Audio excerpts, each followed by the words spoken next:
Hi everyone, it's Harold here. Yesterday I recorded another video for you guys. This week we're trying something a little bit different. I wanted to share some cooking with you guys.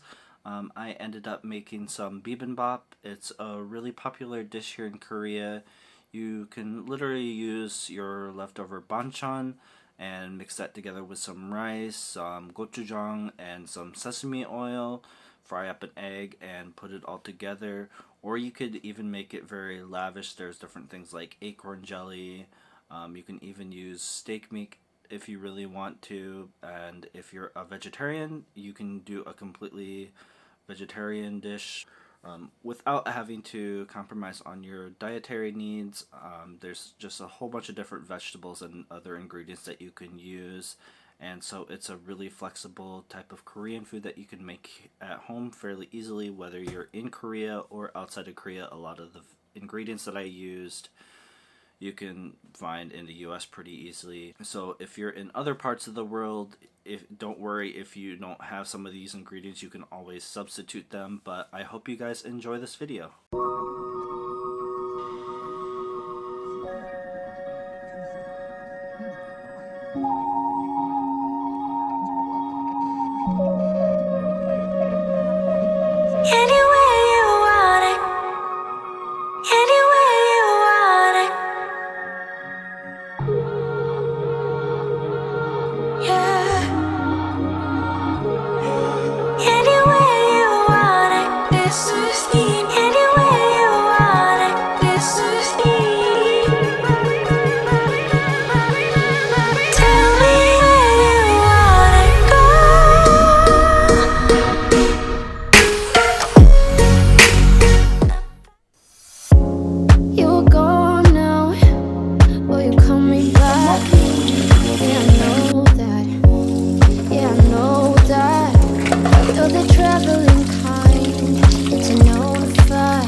So it's super easy to make bibimbap for yourself or your family or friends. You don't have to use the exact same ingredients that I did. You can use whatever banchan and other side dishes that you have available.